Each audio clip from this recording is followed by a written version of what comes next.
On Christmas Eve, my wife, the CEO, demanded, "Say sorry to her new boyfriend or lose my paycheck and promotion." I said one word, "Okay." By morning, my bags were packed and my London transfer was done. My wife's father turned white. "Please say you didn't send those papers." My wife's smile disappeared instantly. "Send what papers?" "Apologize to Vincent tonight at the Christmas party, in front of everyone." I stared at my wife, Sarah, across the polished mahogany desk in our penthouse home office. The personnel action form, with my name and salary figures sitting between us, was less a corporate document and more a declaration of war. Sarah's voice was flat, emotionless, the same steady tone she used when firing executives who had outlived their usefulness to Morrison Pharmaceuticals. "And if I don't?" I asked, already knowing the answer. "I want to thank you for being here and sharing these stories of quiet strength and self-worth. If you believe that no one should weaponize their power against those who help them succeed, please consider subscribing. It's free and helps us reach more men who need to hear this. Now, let's see how Leo handles this betrayal. Then your salary is suspended, your promotion is canceled, and there are documented concerns about your behavior that could lead to termination." She finally met my eyes, and what I saw there wasn't my wife. It was a CEO executing a difficult, if necessary, decision. "This doesn't have to be complicated, Leo. Apologize to him and we move forward." Apologize to him. To Vincent Ashford, the 30-year-old chief innovation officer who was sleeping with my wife. The man whose flawed strategic proposal I had professionally dismantled at yesterday's board meeting, because it would have destroyed everything Dr. James Morrison's company stood for. The man Sarah was now protecting at the cost of our 8-year marriage and my 12-year career. I looked down at the form again. Salary suspension effective immediately. Postponement of my vice president promotion, the one that was supposed to be announced January 1st. Mandatory public apology for unprofessional conduct towards senior leadership. Something crystallized in that moment. It wasn't heartbreak. I had already cried those tears 4 months ago, when I had come home early and heard his voice in our bedroom. This was something colder, clearer, a terrible chemical clarity that only comes when you realize the person you loved has become someone you don't even recognize, a poison you must excise immediately. "Okay," I said quietly. Sarah blinked, visibly surprised. She had been prepared for tears, for anger, for a difficult negotiation. My quiet acceptance threw her completely off balance. "You will apologize," she pressed, needing confirmation. "I will handle it," I said, standing up. It was not a lie. It was not an agreement. It was just a promise that I absolutely intended to keep. I walked out of the executive office and headed toward the elevator that would take me down to the great room, where the annual Christmas party was already in full swing. The penthouse's great room had been transformed into something out of a corporate fantasy. Crystal chandeliers cast warm light over the marble floors. A string quartet played something classical that no one was actually listening to. Junior executives in cocktail dresses and dark suits tried to network without appearing too desperate. My briefcase, locked in the trunk of my car in the garage downstairs, felt heavier than it should. It contained a folder that Dr. Morrison had given me an hour ago. Documents restructuring my role into managing director of Morrison Pharmaceuticals Europe, approved by the board, filed with the SEC effective January 2nd. Sarah thought, okay, meant surrender. She was about to learn what it actually meant. I just needed a moment to find the only person in this room who understood the depth of the game being played. I grabbed champagne from a passing waiter, taking a long, slow drink that tasted too expensive and too cold. I positioned myself near the tall windows, watching the first snow of the season fall over Manhattan. My mind was still upstairs, replaying the flat tone of Sarah's voice, still processing the cold shock of watching my wife weaponize corporate policy against me on Christmas Eve. I felt a presence beside me and turned to find Jennifer Chen from Regulatory Affairs. She was brilliant, meticulous, and one of the few people in the company who seemed to operate outside the political games that consumed everyone else. "Are you okay?" she asked quietly, concern written across her face. "You look like you've seen a ghost." "Something like that," I said, taking another drink. Jennifer glanced around to make sure no one was close enough to overhear. "It's about Vincent, isn't it?" Sarah's making you pay for yesterday's board meeting.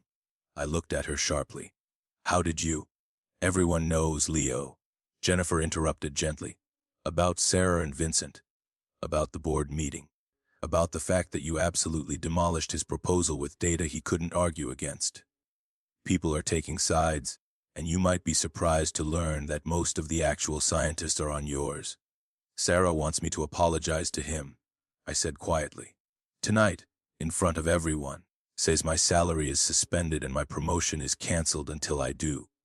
Jennifer's face went pale, then flushed with anger. She can't do that. That's abuse of authority.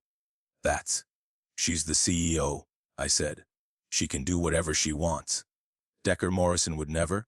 Decker Morrison doesn't know yet? I corrected, looking at Jennifer carefully, weighing how much to trust. But he will soon. Jennifer studied my face, her expression shifting from anger to curiosity. You have a plan? I have options, I corrected. Before Jennifer could respond, the energy in the room shifted. Conversations quieted. People turned toward the entrance. And I knew without looking that Vincent Ashford had arrived. Victoria Ashford was beautiful in the way that stops conversations. Tall, blonde, wearing a red dress that probably cost more than most people's monthly rent. She moved through the room like she owned it, which I suppose she thought she did now that she had secured the CEO's attention. I ignored her, letting my mind drift away from the immediate, toxic present and back to the past, trying to trace the precise moment the corruption began. I needed to understand how a marriage that started with so much promise could end with my wife weaponizing corporate policy against me on Christmas Eve. How the man who had helped build Morrison Pharmaceuticals into a successful company could be sitting in his own home, being threatened with professional destruction by the woman he had once loved. It started 12 years ago, though I did not recognize the warning signs then. I met Sarah in graduate school when I was 26, deep into my PhD in biochemistry. I was spending 16-hour days in labs that smelled like formaldehyde and desperation, running experiments that failed more often than they succeeded, sustained by coffee and the stubborn belief that my research mattered. Sarah was finishing her MBA, charismatic, ambitious, full of grand visions about the future. She would walk into the graduate student lounge where I would be reviewing research papers and sit down beside me, uninvited, asking questions about my work. They were not the polite, glazed-over questions most business students asked when they were trying to seem interested. They were real questions, thoughtful ones. She wanted to understand the science, wanted to know how drug development actually worked beyond the financial models and market analysis. My father runs a pharmaceutical company. She told me during one of those conversations. Small operation, focused on rare diseases, pediatric cancers, genetic disorders, conditions that affect thousands of people instead of millions. It's noble work, but it's bleeding money. The big pharmaceutical companies won't touch these diseases because there's no profit in it. Dr. James Morrison had founded Morrison Pharmaceuticals 30 years earlier with a mission that was almost quaint in its idealism. He believed pharmaceutical companies had a moral obligation to develop treatments for patients who were ignored by market forces, who suffered from conditions too rare to justify the massive research and development costs. It was beautiful in theory. In practice, it meant the company existed in a state of perpetual near bankruptcy, sustained more by Dr. Morrison's stubborn refusal to quit than by any rational business model. I want to change that, Sarah had said, her eyes bright with conviction. I want to prove you can do well by doing good, that you can save lives and make money, that ethics and profit don't have to be mutually exclusive. I believed her. God, I believed every word. We got married 8 years ago, right after Sarah took over as CEO from her father. Dr. Morrison had stepped back to chairman of the board, ready to let his daughter take the company in new directions while he maintained oversight. Sarah asked me to join the company as director of strategic planning, using my scientific background to evaluate drug candidates, build partnerships with research institutions, and develop frameworks for sustainable growth. We'll do this together, she promised on our wedding night. Your science and my business sense. We'll build something extraordinary. And for a while, we did. I threw myself into Morrison Pharmaceuticals with the same intensity I had brought to my doctoral research. I built the strategic planning framework from scratch. Systems for evaluating which rare disease research projects had the best chance of success, which academic partnerships were worth cultivating, how to balance ethical mission with financial sustainability. Within 4 years, we had tripled revenue. We had secured partnerships with major research hospitals. We had brought 2 new treatments to market, one for a rare form of pediatric leukemia, another for a genetic blood disorder. These were not blockbuster drugs that would make us billions, but they were saving children's lives. They were exactly what Morrison Pharmaceuticals had been founded to do. Dr. Morrison loved me for that. He introduced me at company events as the smartest person in this organization, and I'm including myself in that assessment. He trusted my judgment on research priorities, valued my opinion on strategic decisions, and made me feel like I belonged in ways that had nothing to do with being Sarah's husband. Those were good years. We were building something meaningful. Sarah and I would work late together, reviewing proposals at the kitchen table, debating priorities, finishing each other's sentences. We felt like partners in every sense of the word. Then success changed things. The Forbes profile came first 30 under 30 in healthcare. Sarah Morrison transforms her father's legacy company. Then the Wall Street Journal feature about young CEOs disrupting pharmaceutical industry conventions. Then the speaking invitations, the board positions at other companies, the attention from venture capitalists who saw Morrison Pharmaceuticals as an acquisition target. Sarah started measuring worth by stock price instead of lives saved. She began having lunch with investors who cared only about returns, who asked questions like, "Why are you wasting resources on diseases that affect so few patients?" She would come home from these meetings energized in ways that made me uncomfortable, talking about optimizing our portfolio and pivoting to higher margin opportunities. "We could be so much bigger," she would say. "We're limiting ourselves by staying focused on rare diseases. There's a whole market for age management treatments, cosmetic applications of existing compounds. The profit margins are incredible." I reminded her why her father had started this company, why we had both chosen this work. The children who were alive because of treatments we had developed. "I'm not saying we abandon them," Sarah would respond, frustration creeping into her voice. "I'm saying we diversify. We use profitable products to fund the noble work. It's just smart business." But I had seen this story before in the pharmaceutical industry. Companies that started with ethical missions, that promised to use profits from one area to fund research in another. It never worked that way. The profitable products always consumed more resources, demanded more attention, became the primary focus until the original mission was just marketing language on a website nobody read. I became inconvenient, the husband who reminded her of humble beginnings, the scientist who prioritized research integrity over quarterly profits, the voice asking uncomfortable questions about whether we were betraying the mission we had started with. I was the ethical drag on her accelerating ambition. And that, more than anything, is when the cracks in our foundation started to show. 6 months ago, things shifted in ways I couldn't ignore anymore. Sarah started coming home after midnight, smelling like expensive cologne I didn't own. She took phone calls in other rooms, her voice dropping to intimate whispers when I walked past. She stopped touching me casually. No more hand on my shoulder when we passed in the hallway. No more kiss on the forehead when I was working late. She stopped asking about my day. Stopped listening when I talked. She stopped seeing me as anything except an obstacle to whatever future she had convinced herself she was building. I told myself I was being paranoid, that the stress of leadership was affecting her, that successful marriages required understanding and patience, that once we got past this growth phase, things would return to how they had been. I was lying to myself, but confronting the truth felt impossible. It meant confronting the reality that the woman I adored, the visionary partner, was gone, replaced by a ruthless corporate climber. I clung to the hope that my professional competence, my indispensable role in the company's scientific success, was enough to keep me anchored in her life. This was the lie I told myself.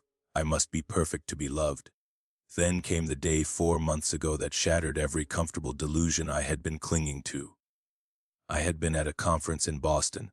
3 days of presentations about breakthrough cancer treatments.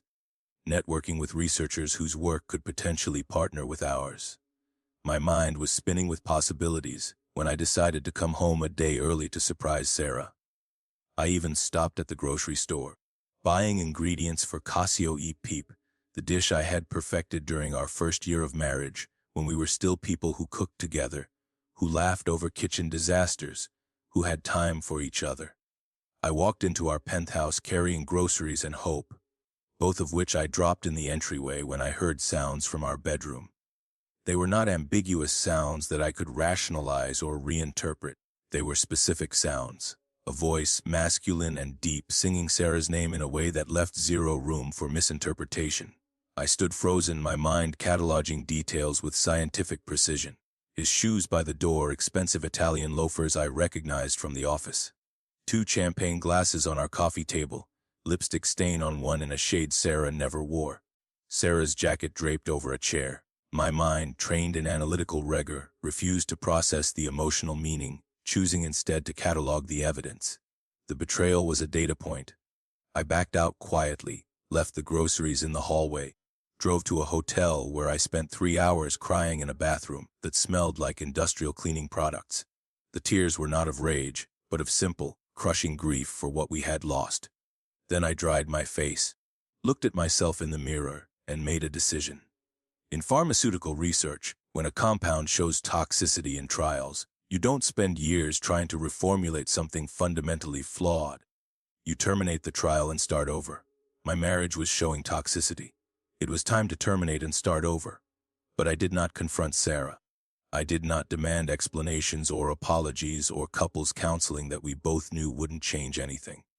Confrontation would have been emotional, messy, and unprofessional. Exactly the reaction Sarah would have been prepared for, and exactly the reaction that would have left me vulnerable. Instead, I started planning. The next morning I called Dr. Morrison and asked about the European expansion he had mentioned months earlier.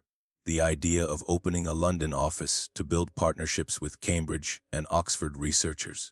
Sarah doesn't understand the science like you do, Dr. Morrison had said, his voice heavy with disappointment. She's becoming too focused on financials.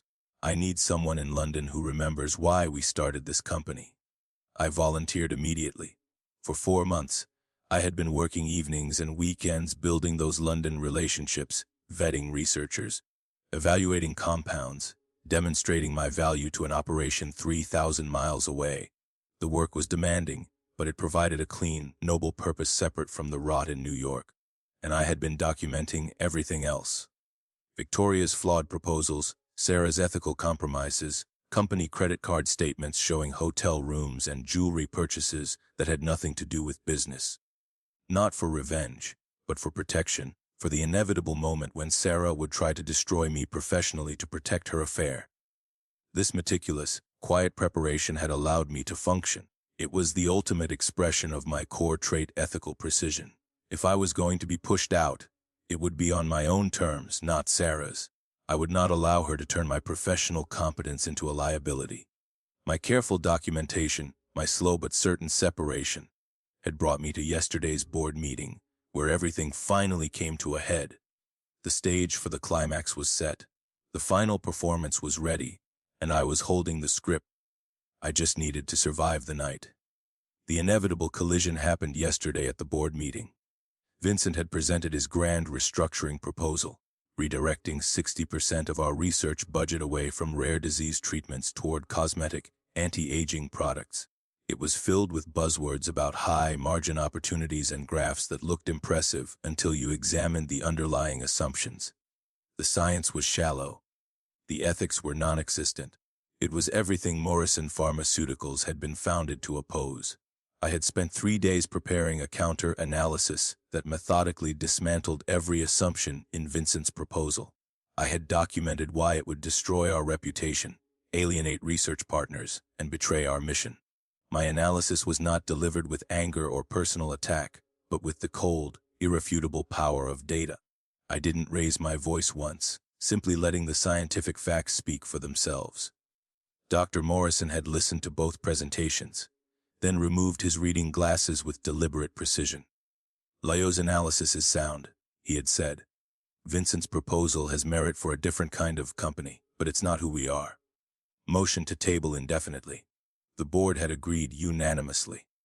Vincent's face had gone white, then red. He looked at Sarah, waiting for her to defend him.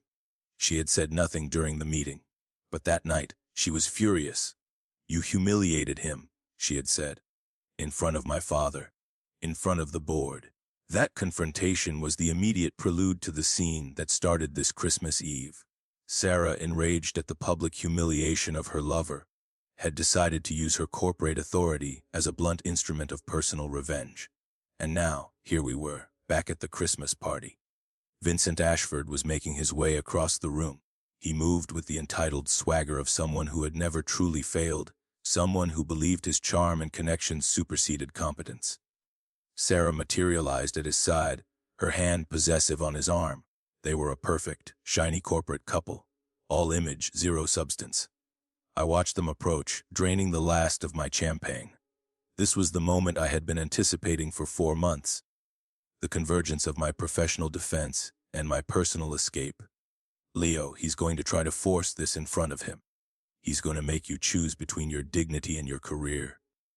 Jennifer's worried whisper brought me back to the present. "I know," I said. "But Jennifer, she doesn't understand what choice I've already made." Vincent saw me and his step quickened, Sarah trailing slightly behind. "Leo," Sarah said, her voice carrying that flat, non-negotiable authority. "One need to talk." "I thought we already did," I replied evenly. "In your office about 30 minutes ago." Sarah's jaw tightened. "I meant all 3 of us?" "Vincent deserves an explanation for yesterday's Vincent got an explanation yesterday," I interrupted, looking directly at him.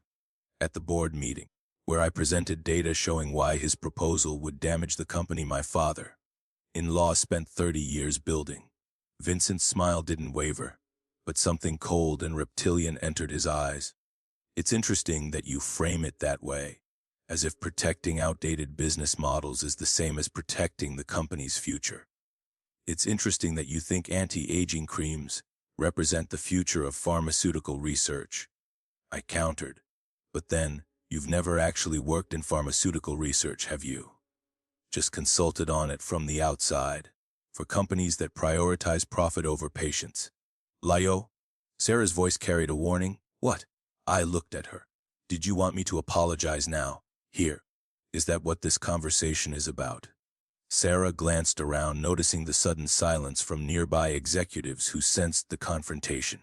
The air was thick with political tension. "Not here," she said tightly. "Upstairs, in my office." 5 minutes. She walked away without waiting for confirmation, Vincent following her, his custom suit a slash of color through the neutral, toned crowd. Jennifer appeared at my elbow, her face etched with fear. "Please tell me you're not going up there alone." "I'm not alone," I said quietly. "I have everything I need. Leo, she's going to try to force this in front of him. She's going to make you choose between your dignity and your career." "I know," I said. "But Jennifer, she doesn't understand what choice I've already made." I touched her arm briefly, grateful for her concern, then headed toward the elevator that would take me back upstairs to Sarah's office. Back to the conversation that would end my marriage and begin everything else. The folder in my briefcase felt heavier than it should, full of documents that represented 4 months of quiet preparation, of building relationships Sarah knew nothing about, of creating options she didn't know existed. Okay, I had told her earlier and I meant it, but not in any way she understood. The elevator doors closed, and I watched the party disappear below me. All those people celebrating a holiday in a company that was about to change in ways they couldn't yet imagine. I squared my shoulders and walked toward the office, toward the moment when okay would transform from apparent surrender into something Sarah would spend months trying to understand. Sarah's office was exactly as I had left it 30 minutes earlier. The mahogany desk was positioned to dominate the room, the floor-to-ceiling windows offering a view of Manhattan that had probably cost more than most people earned in a lifetime. Everything was arranged to project power and control. Vincent was already there, standing near the windows with his champagne glass, looking like he belonged in this space more than I ever had. Sarah sat behind her desk in what I had come to think of as her throne, the leather chair that had been custom, made to her specifications, designed to make her sit slightly higher than anyone across from her. Small psychological games, tricks I had watched her learn from business books and executive coaching sessions. "Close the door, Leo," Sarah said when I entered. I closed it, the click echoing louder than it should have in the sudden silence. "Sit," she added, gesturing to one of the chairs facing her desk. I remained standing. It was a small rebellion, perhaps meaningless, but I had learned over the past months that sometimes the only power you have left is refusing to make yourself comfortable in your own humiliation. Sarah's eyes narrowed slightly. She noticed. Of course she noticed. It was one of the things that had made her successful. That attention to detail, that ability to read people and situations and adjust her approach accordingly. "We need to resolve this situation," she said, her voice dropping into that flat, professional tone that made everything sound like a business transaction. "Vincent has expressed concerns about working with you going forward. And frankly, after yesterday's board meeting, I share those concerns." Concerns. I repeated the word, feeling strange in my mouth. About me doing my job. About presenting accurate data that contradicted a flawed proposal. Vincent set his champagne glass down with deliberate precision. "Your presentation wasn't about data, Leo. It was about making me look incompetent in front of the board. About undermining my credibility because you see me as a threat." I almost laughed. The sheer audacity of it, him standing in my wife's office, wearing clothes that probably cost more than our researchers earned in a month, accusing me of feeling threatened by him. It was so absurd it almost broke through the cold anger that had been building in my chest. "I see you as exactly what you are," I said quietly. "A consultant with an MBA who thinks buzzwords and TED Talks qualify you to revolutionize pharmaceutical research. Someone who's never spent a day in a lab, never evaluated a clinical trial, never had to tell parents that we don't have a treatment for their child's disease because it's not profitable enough for the big companies to bother with." "Leo." Sarah's voice carried a warning, but I ignored her. "Your proposal would have gutted our rare disease research division. It would have driven away every serious researcher we have. It would have destroyed everything Morrison Pharmaceuticals was founded to do. And yes, I presented data showing exactly that, because that's my job. Or it was, until apparently doing my job became grounds for disciplinary action." Vincent's face had gone red, his composure cracking. "This is exactly what I'm talking about!" This hostility, this refusal to consider alternative viewpoints. "Sarah, you see what I mean, don't you?" Sarah stood up, walked around her desk to stand beside Vincent. The gesture was deliberate, choosing her position, making clear whose side she was on. "Leo, you need to understand something," she said. "Vincent is a senior leader in this organization. He reports directly to me. When you undermine him publicly, you undermine my authority and my decision-making. That's not acceptable."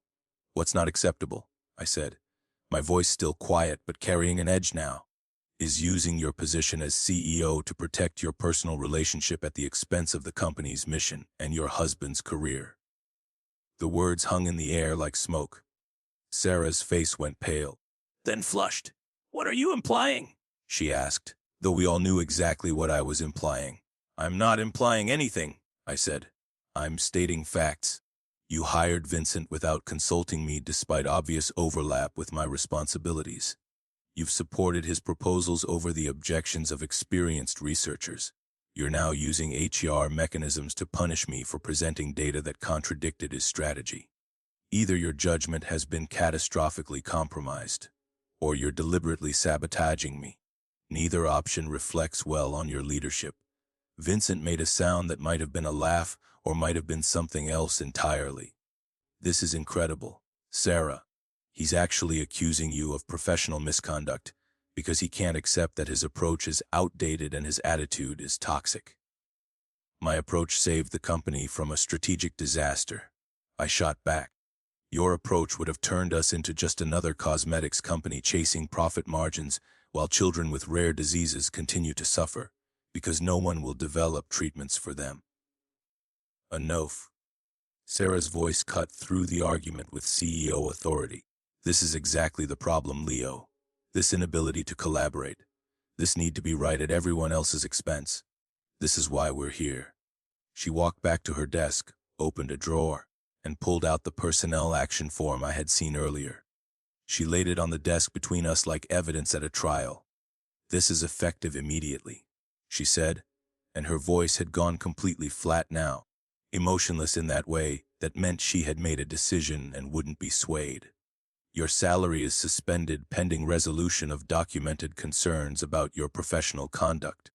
Your promotion to vice president is postponed indefinitely, and you're required to issue a public apology to Vincent, acknowledging that your approach at yesterday's board meeting was inappropriate.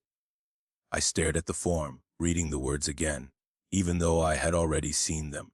Unprofessional conduct towards senior leadership, failure to demonstrate collaborative approach, concerns regarding judgment and team dynamics, corporate language designed to sound objective while meaning whatever the person wielding it wanted it to mean. This is retaliation, I said quietly, using company policy to punish me for challenging Vincent's proposal, using your authority as CEO to protect your... I paused, choosing my words carefully. Professional relationship with him. This is accountability, Sarah countered, for behavior that multiple people have documented as problematic. Multiple people, I repeated. You mean Vincent, who documented concerns after I contradicted him at a board meeting? That's not multiple people. That's one person with a vested interest in discrediting me.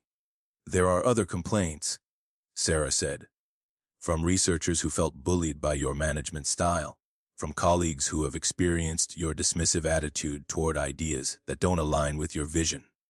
This was news to me. Researchers complaining about me. I had spent 8 years building relationships with our research teams, defending their work, fighting for the resources they needed. The idea that they had complained about me felt like fiction, unless Sarah was simply making it up, creating a paper trail to justify what she was about to do. Show me the documentation, I said.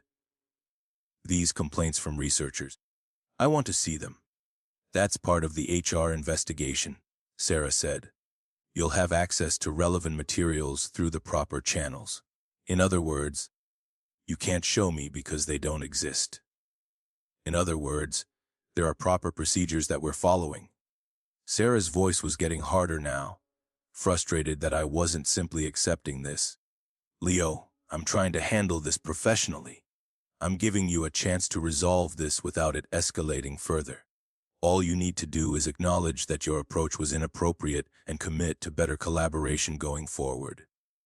Better collaboration, I said, meaning I should support Vincent's proposals, even when they're fundamentally flawed. Meaning I should stay quiet when I see strategic mistakes being made. Meaning I should prioritize protecting egos over protecting the company's mission. Meaning you should treat senior leadership with respect. Vincent interjected. Meaning you should find ways to express concerns that don't involve humiliating people in front of the board. Meaning you should recognize that you're not the only person in this company with valuable insights. I looked at him, really looked at him, trying to understand what he actually wanted. Was this about professional ambition? About securing his position by eliminating someone he saw as competition? Or was it something more personal, proving to himself, to Sarah, to everyone that he had won, that he had successfully replaced me in every aspect of her life? I'm not apologizing, I said, turning back to Sarah. Not to him, not to you. Not to anyone. I presented accurate data at a board meeting using appropriate professional channels. If Vincent is embarrassed by having his proposal rejected, that's a consequence of submitting a flawed proposal, not of me being unprofessional. Sarah's jaw tightened. Then the suspension stands, and if you continue to refuse, we will have to consider whether your position here is viable at all. Are you threatening to fire me? I asked, my voice still calm despite everything. On Christmas Eve, while we're hosting a party downstairs. I'm explaining consequences, Sarah said. Actions have consequences, Leo. You can't undermine leadership and expect no response. I thought about the folder in my briefcase downstairs, about Dr. Morrison's documents restructuring my role. transforming me from Sarah's subordinate into someone who reported directly to the board. I thought about 4 months of quietly building relationships in London, demonstrating my value to an operation Sarah knew nothing about the choice I had already made before I had even walked into this office. "You're right," I said. "Actions do have consequences. You're about to learn that." Sarah frowned, uncertain again, that crack in her confidence widening slightly. "What's that supposed to mean?" "It means I'm not the person you seem to think I am," I said. "The person who will accept humiliation to keep a job. The person who will apologize for being right because it makes you uncomfortable.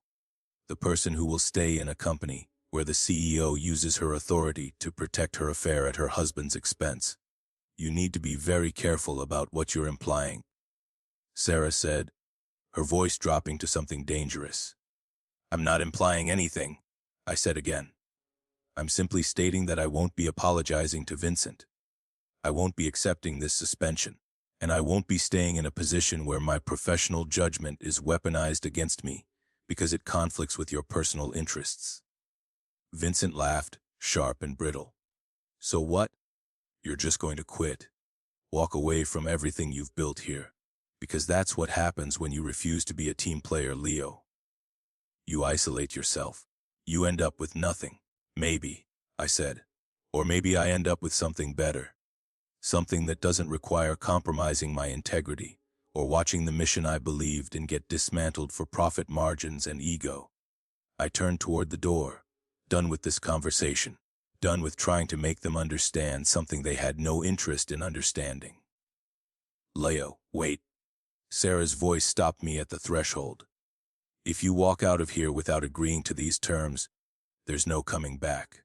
This is your last chance to handle this the easy way." I looked back at her, at this woman I had married 12 years ago when I still believed love and ambition could coexist without destroying each other. "Okay," I said, the same word I had said earlier, the word she had taken as surrender.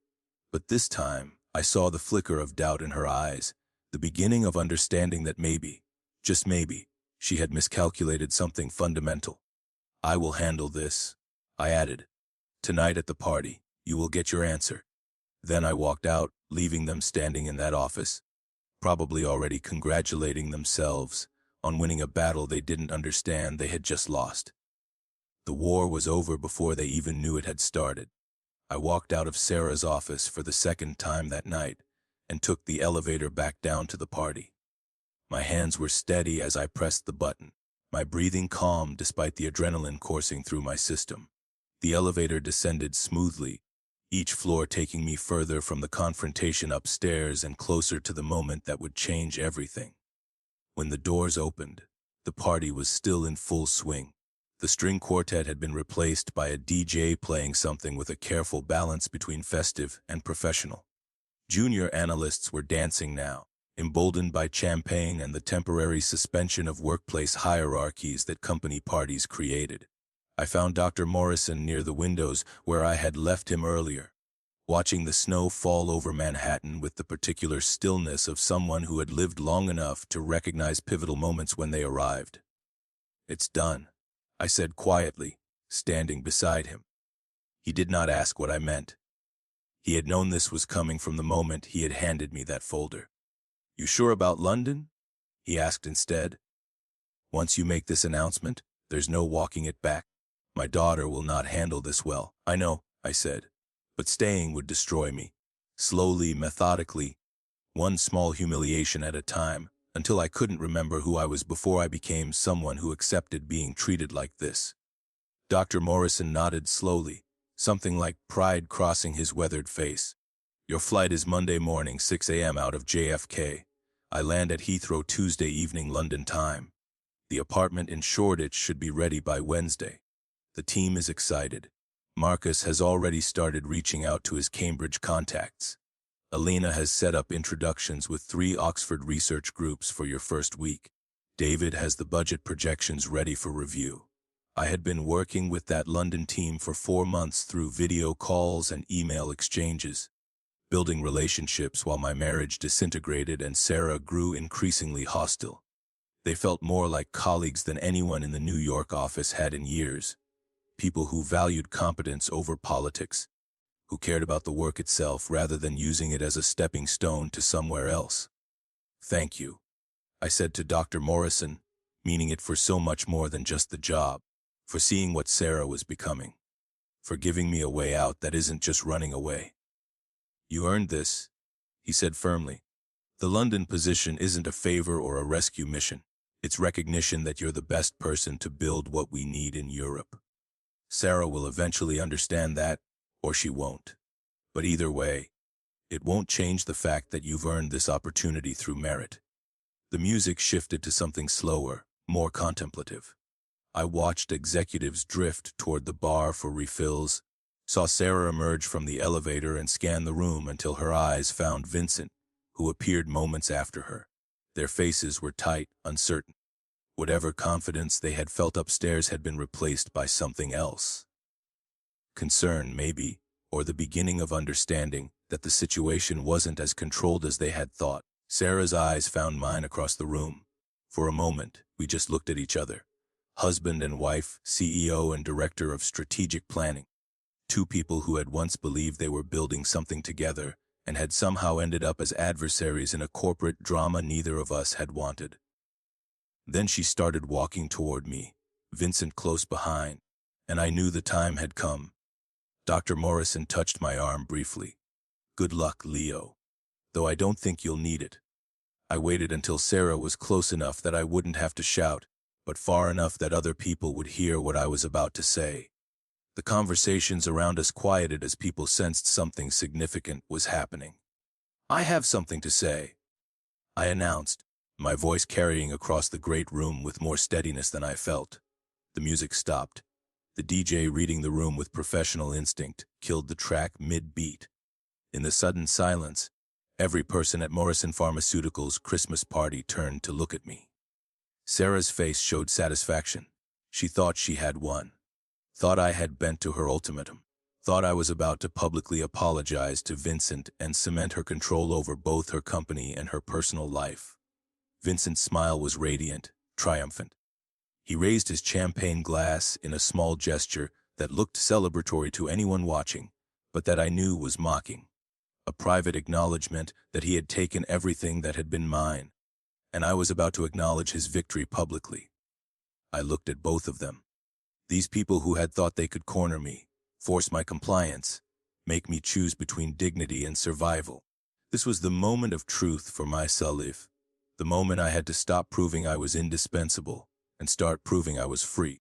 "I'm resigning from my position as Director of Strategic Planning," I said clearly, watching Sarah's satisfaction drain into confusion. "Effective immediately. I have accepted the role of Managing Director for Morrison Pharmaceuticals Europe. I will be relocating to London next week to oversee our expansion there." The silence deepened, changed quality. Confusion rippled through the room. People exchanged glances, trying to make sense of what they had just heard. Sarah's face went white, then red. "You can't. That position doesn't exist. I haven't authorized any. The board authorized it 2 weeks ago." I interrupted, keeping my voice calm and professional. "Dr. Morrison signed off personally. It's already been filed with the SEC. I'm surprised you didn't see the paperwork, Sarah. But then, you've been quite distracted lately." That last part was petty, perhaps, but I allowed myself the small satisfaction of watching her realize that everyone in this room now understood exactly what I was implying. "Doctor."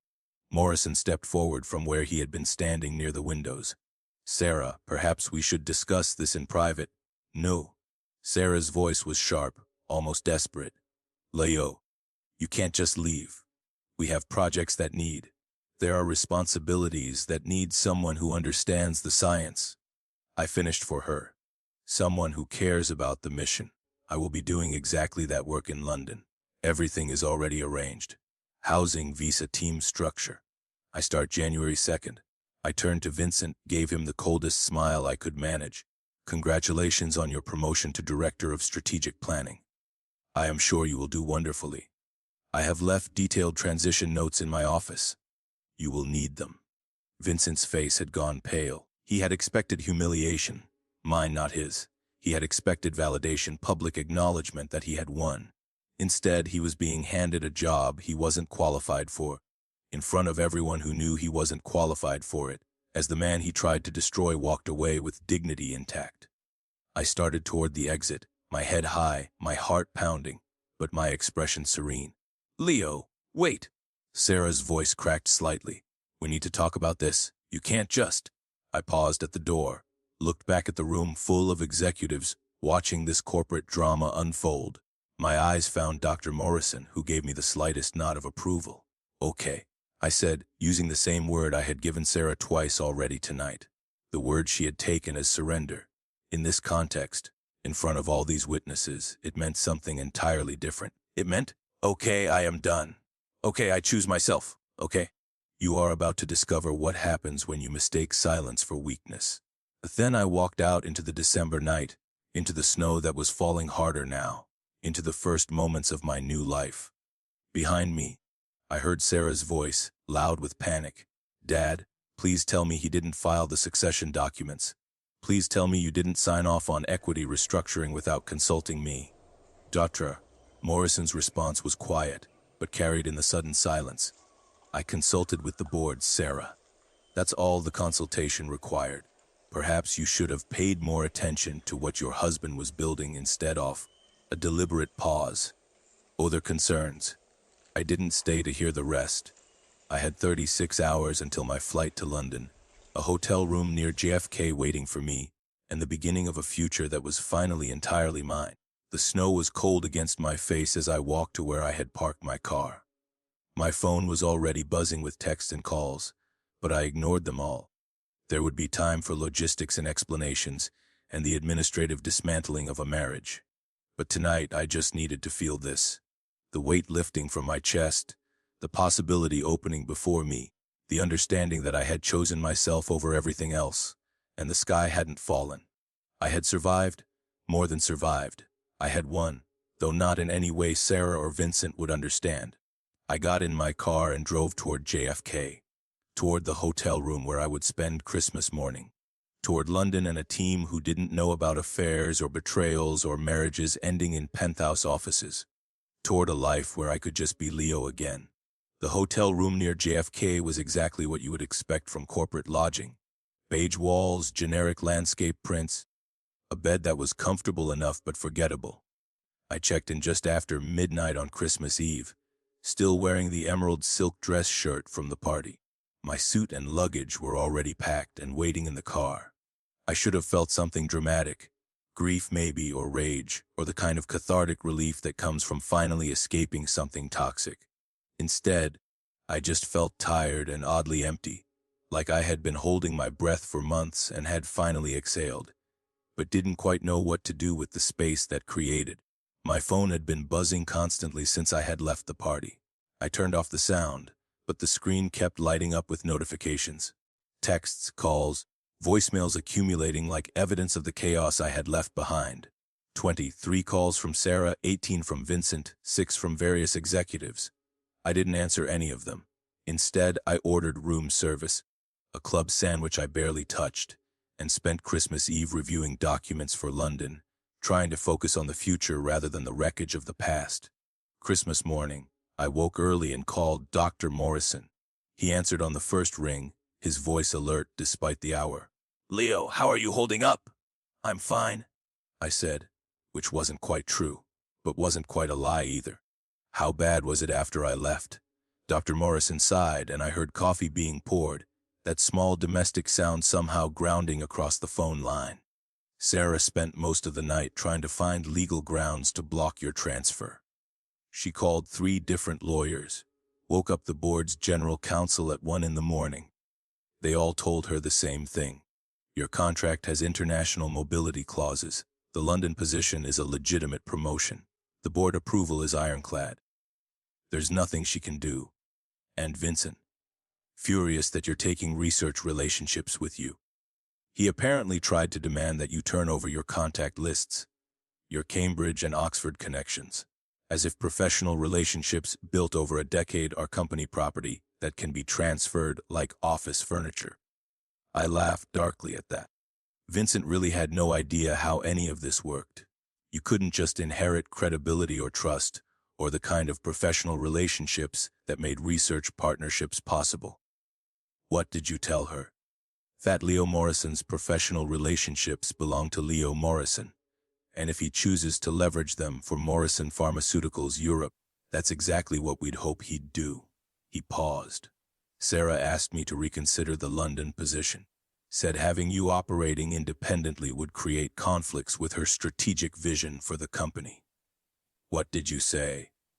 I said that perhaps it's time the company had more than one strategic vision, that relying entirely on one person's judgment, especially when that judgment has been questionable lately, isn't sound governance.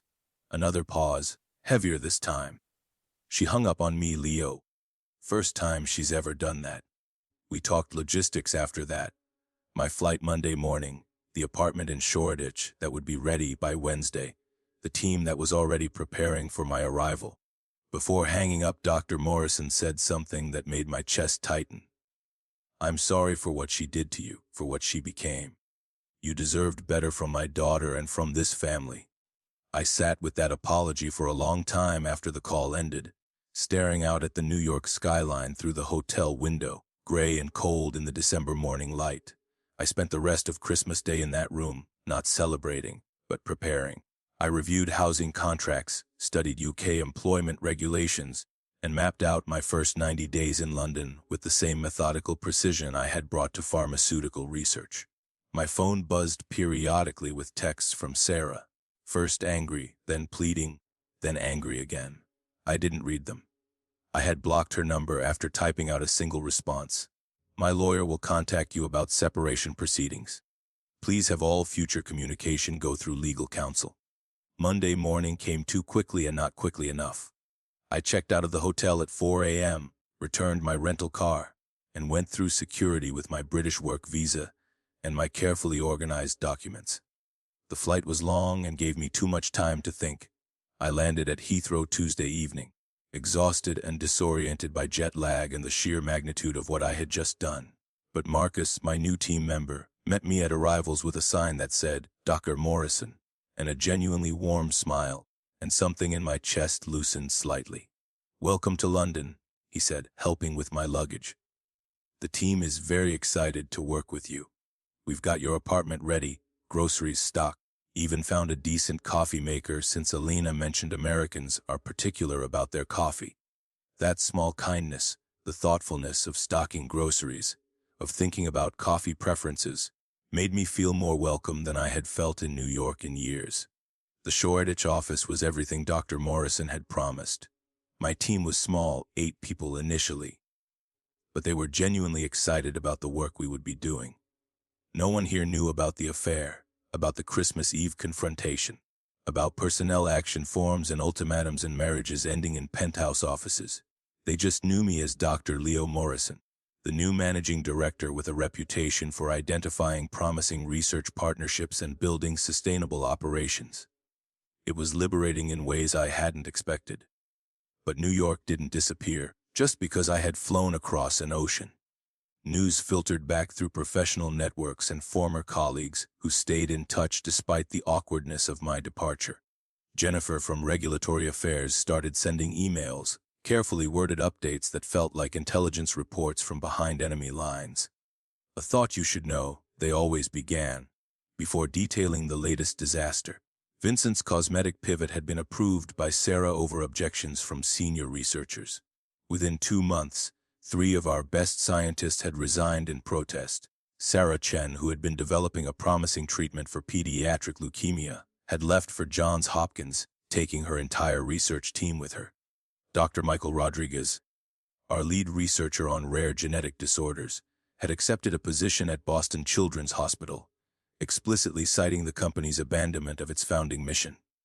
Each departure created ripples. Other researchers grew nervous, started updating their CVs, taking calls from recruiters. Morale collapsed, productivity suffered. The culture here is toxic now, Jennifer wrote in March. People don't trust leadership.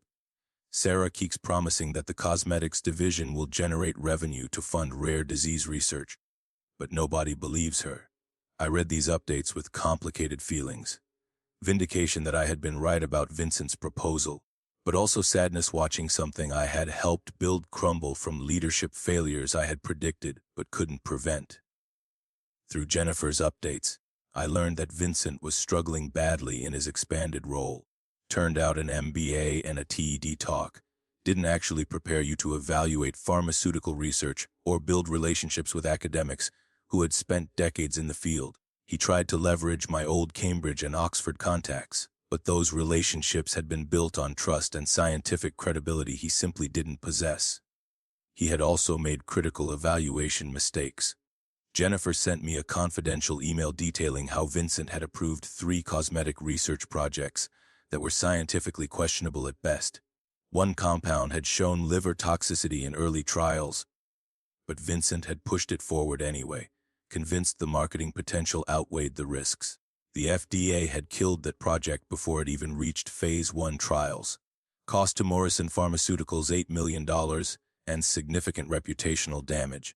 Sarah should have held Vincent accountable for these failures. Instead, she defended every decision, interpreted every criticism as a personal attack rather than a legitimate professional concern. It was the same toxic dynamic I had experienced.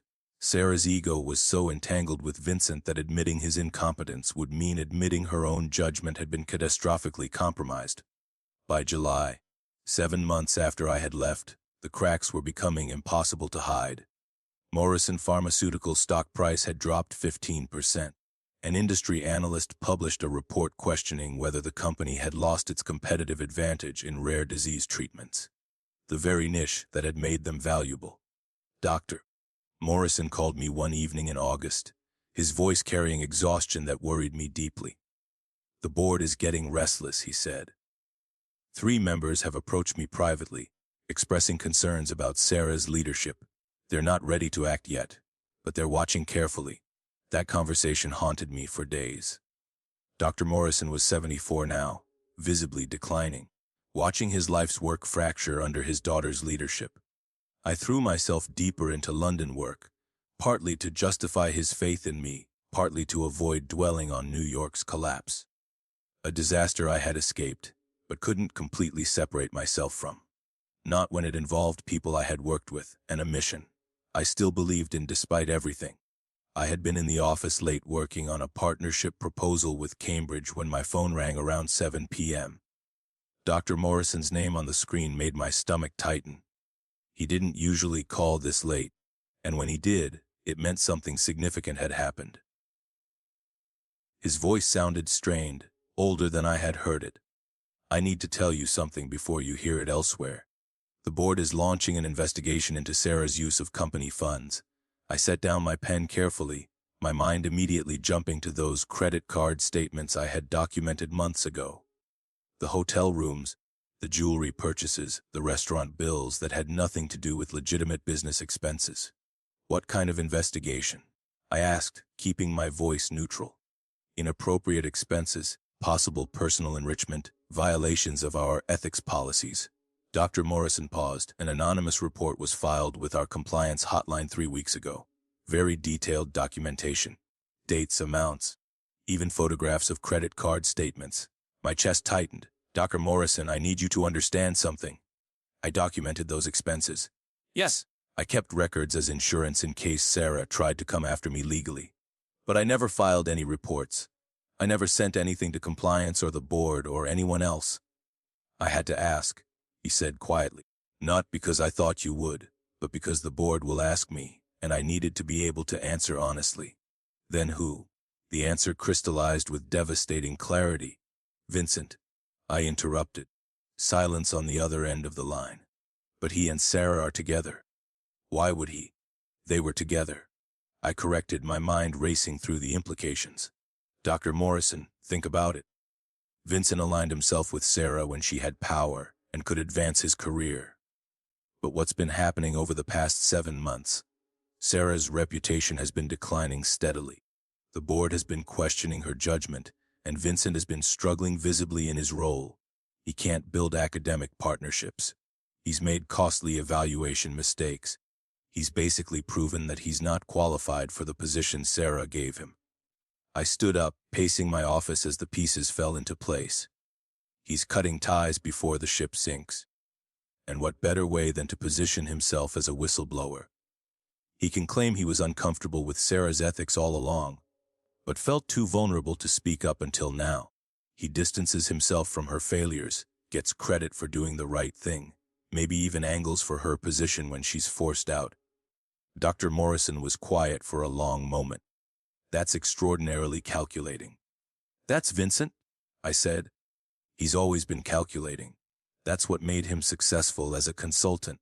Sarah mistook that for genuine connection, because she wanted to believe someone that ambitious actually cared about her rather than what she could do for him. God, Dr. Morrison said softly. What have I let happen to my company? You didn't let anything happen, I said firmly. Sarah made her choices. Vincent made his. You're the one who created alternatives, who made sure the mission could survive regardless of what happened in New York. London is thriving because you had the foresight to build something separate from Sarah's leadership. We talked for another 20 minutes about the investigation, how thoroughly they were reviewing expenses, how Sarah would be given a chance to explain. But the documentation was apparently damning. If the board asks for your documentation, Dr. Morrison said before hanging up, would you provide it? If it's necessary to protect the company, yes, I said. But I won't volunteer it. I don't want to be the vindictive ex-husband who brought her down. If Vincent's evidence is sufficient, let that be enough. The investigation took 3 months. I heard about it in pieces through Dr. Morrison's periodic updates, through Jennifer's increasingly detailed emails, through the strange silence from other New York contacts who suddenly didn't know what to say to me. They found nearly $200,000 in inappropriate expenses over 18 months. Jennifer wrote in September. Hotel suites, jewelry that never appeared on any gift disclosure forms, restaurant bills that clearly weren't business-related. And here's the part that's really damaging Sarah, approved consulting contracts with a firm owned by Vincent's sister. Sarah never disclosed the connection. Never went through proper conflict of interest review. Basically used company money to funnel income to Vincent's family. I read that sitting at my desk in Shoreditch, watching rain streak the windows, feeling something complicated twist in my chest. Not satisfaction exactly, but a kind of grim validation. I had been right about Sarah's judgment being compromised. I had been right that her relationship with Vincent was affecting her professional decisions. I had been right, and being right felt hollow and sad rather than triumphant. The board met today. Jennifer wrote in late September. Executive session. No minutes recorded. Sarah looked like she had aged a decade.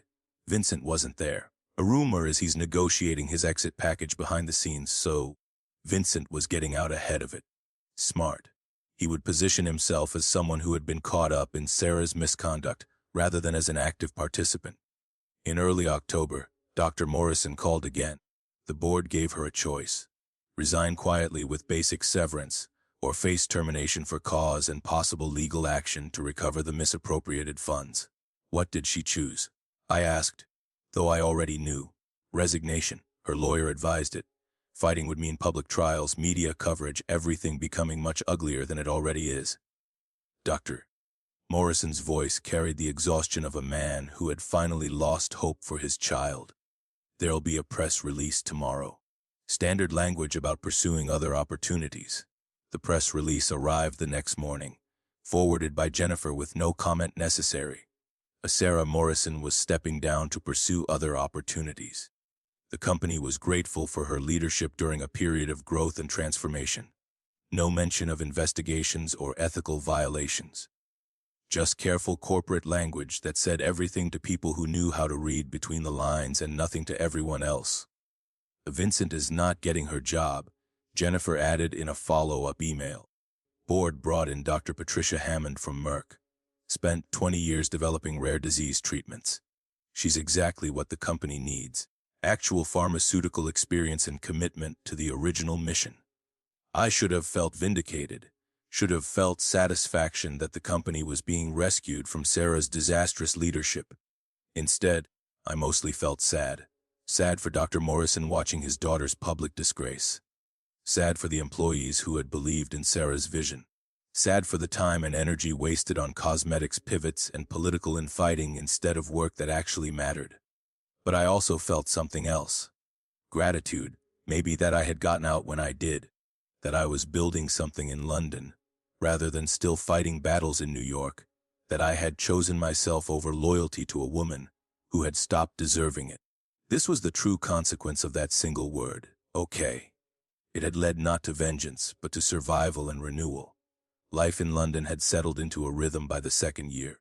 The European division had grown from 8 people to 63, with offices now in London, Paris, and Berlin. We had 7 compounds in various stages of clinical trials, partnerships with 12 research institutions across Europe, and a reputation for being the part of Morrison Pharmaceuticals that had stayed true to the original mission. I had made friends, actual friends, not just professional contacts. I had built a life, in other words. Not the life I had imagined when I was 26 and getting married, but a good life, an authentic one. So, when the email arrived on a Tuesday morning in March, 2 years and 3 months after I had walked out of that Christmas party, I almost deleted it without reading. The sender address was one I didn't recognize. The subject line was simple, something I need to say. I hovered my cursor over the delete button, but curiosity is a powerful thing. And after 2 years of silence, part of me needed to know what she possibly thought she had to say now. The first line told me everything. Leo, I have been in therapy for 6 months. Sarah, I should have stopped reading right there. Should have deleted it and maintained the walls I had carefully built that had made peace possible. My therapist suggested I write this. The email continued. Not because you owe me anything, but because I owe you the truth. I destroyed our marriage because I was terrified of my own inadequacy. I sat back in my chair, staring at those words on the screen. Phil, you were brilliant. Everyone knew it. You understood the science in ways I never could.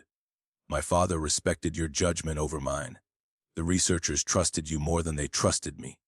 Instead of dealing with that insecurity, I tried to diminish you. I found someone who made me feel superior instead of inadequate. I used my position to punish you for being competent. I convinced myself you were the problem when the truth was I had become someone I didn't recognize. I read that paragraph 3 times, feeling complicated things. Sarah was finally saying what I had known for years. Finally admitting what had been obvious to everyone except her. But acknowledgement 2 years late couldn't undo the damage. Couldn't erase the humiliation or the pain or the years of my life I had spent trying to save something that had already died. The email went on. Vincent left me 6 months ago, by the way. Once I lost the CEO position, I stopped being useful to him. He's at a biotech startup now, still climbing, still ambitious, still everything he always was. I almost laughed at that. Of course, Vincent had left once Sarah lost her utility. I'm not asking for forgiveness, Sarah wrote. I'm not asking for anything.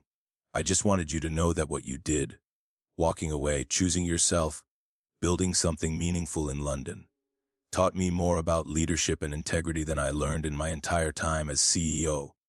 You were right about the cosmetics pivot, about Vincent, about the cost of compromising our mission for profit, about everything. I hope London is everything you needed it to be. I hope you found peace. Sarah, I stared at that closing for a long time. I had found peace, or built it, whatever. Finally, I wrote back, Sarah, thank you for your honesty. I hope your therapy continues to help. I hope you find your way back to the person you were before ambition consumed everything else. Take care, brief, true, not warm, but not cruel. Acknowledging her message without reopening doors that needed to stay closed. I hit send and closed my laptop, thinking about how far I had come from that Christmas Eve when my world had shattered. 6 months later, on a cold September morning, I got a call from Patricia Hammond, the new CEO. Leo, her voice was gentle in a way that immediately made my stomach drop. I have difficult news. James passed away last night, peacefully in his sleep. His family was with him. Dr. Morrison, the man who had seen me as more than just Sarah's husband, who had valued my judgment, who had given me the escape route that had saved my life. Gone. The memorial service is Saturday. Patricia continued. In Manhattan. I know it's short notice, but the family specifically asked that you be notified. They said James would have wanted you there. I flew to New York that Friday, my first time back since I had left 2 years and 9 months earlier. The city looked the same, but felt different, smaller, somehow less overwhelming, as if distance had shrunk it in my memory. I sat in the third row during the service, mourning not just Dr. Morrison, but everything he had represented.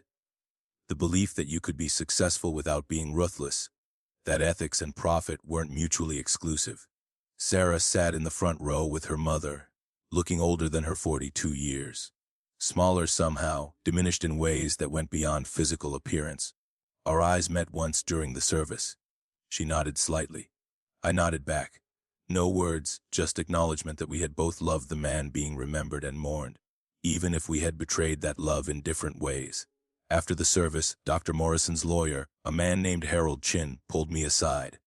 "Dr. Morrison left something for you," he said, handing me an envelope. "He asked that you read it privately." Back at my hotel that evening, I opened the envelope. Inside was a letter in Dr. Morrison's familiar handwriting, dated 3 weeks before his death. "Leo, if you're reading this, I'm gone. But before I go, I want you to know something. You saved my company. Not just the European division, but the whole organization. By staying true to the mission. By refusing to compromise your ethics. By choosing to build something real instead of destroying Sarah out of revenge. You reminded everyone what Morrison Pharmaceuticals was supposed to be." I had to stop reading, overwhelmed by emotion, grief, and the weight of being seen so clearly. Sarah was my daughter, and I loved her. But you were the child of my vision, the one who understood what I was trying to build. Thank you for carrying that forward. Thank you for choosing integrity over revenge. The letter continued, and as I read the next paragraph, my breath caught. "The company is yours now, if you want it. The board is prepared to offer you the CEO position. I've left 40% of my voting shares to you, contingent on your acceptance." I stared at those words, reading them 3 times to make sure I understood correctly. Dr. Morrison had left me control of Morrison Pharmaceuticals. Not just a position, but actual voting shares, enough to have real power, real authority to shape the company's direction. "But if London has become your home," the letter concluded, "if you'd rather keep building there than return to New York, I understand. Do what brings you peace. You've earned that. With love and gratitude, James."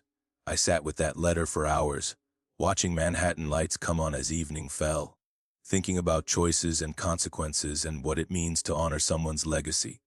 Dr. Morrison had offered me everything.